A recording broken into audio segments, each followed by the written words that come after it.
राघव, एक स्वतंत्र पत्रकार, हमेशा सच्चाई की तलाश में रहता था। एक दिन जब वह अपने घर लौटा तो दरवाजे पर एक चिट्ठी पड़ी मिली। चिट्ठी बिना नाम की थी, लेकिन उसके शब्द बहुत असरदार थे। अगर तुम सच्चाई जानना चाहते हो तो कल रात 6 बजे पुराने रेलवे स्टेशन पर आना। पर याद रखना, यह सच्चाई तुम्हारी जिंदगी बदल देगी। राघव ने चिट्ठी को कई बार पढ़ा।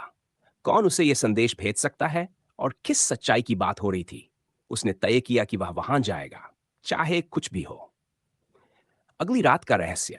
अगली रात राघव ने अपनी जेब में नोटबुक और टॉर्च रखी और रेलवे स्टेशन की ओर निकल पड़ा। स्टेशन पर हर तरफ सन्नाटा था। केवल पुराने खंभों पर टिमटिमाती रोशनी और ठंडी हवा का सन्नाटा। वह इधर उधर देख ही रहा था कि किसी ने पीछे से पुकारा, राघव। राघव ने मुड़कर देखा। एक अधेड़ उम्र का आदमी, जिसके चेहरे पर बेचैनी साफ छलक रही थी, उसके सामने खड़ा था।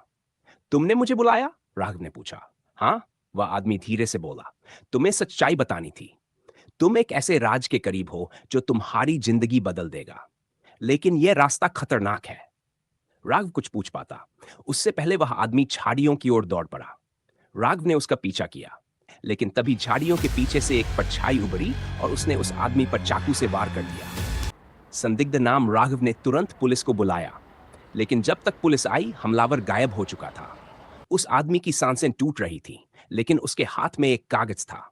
राघव ने वह कागज उठाया। उस पर सिर्फ एक नाम लिखा था, विवेक नंदा। विवेक नंदा का नाम सुनते ही राघव के कान खड़े हो गए।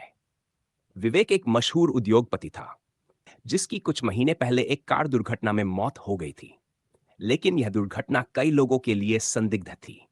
जांच की शुरुआत राघव ने मामले की गहराई से छानबीन शुरू की। उसने विवेक के परिवार और करीबियों से बात की। विवेक के परिवार ने खुलासा किया कि उसकी मौत से पहले वह किसी बात को लेकर तनाव में था।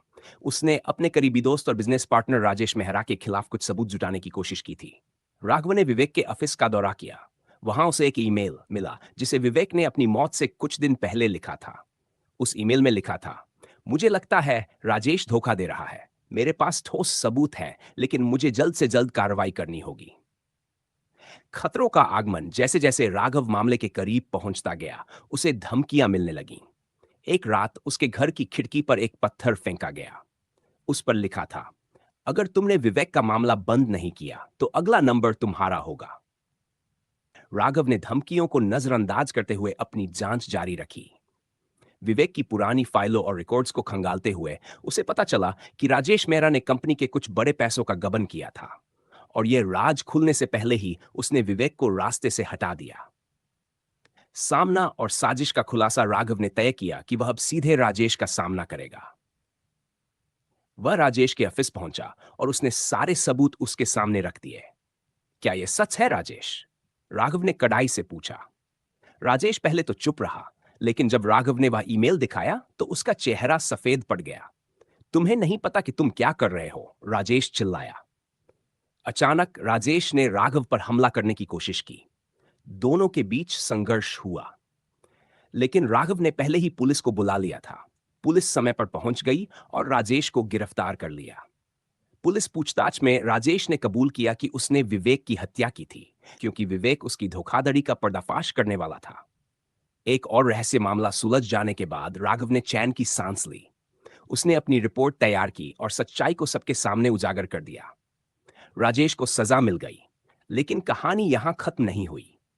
एक रात जब राघव घर लौटा तो उसे अपने दरवाजे पर एक और चिट्ठी मिली। इस बार लिखा था, तुमने सिर्फ एक राज उजागर किया है, असली खेल अभी बाकी है। राघव ने चिट्ठी पढ़ी और मुस्कुराया। उसे पता था कि अब एक नई कहानी उसका इंतजार कर रही है। समाप्त।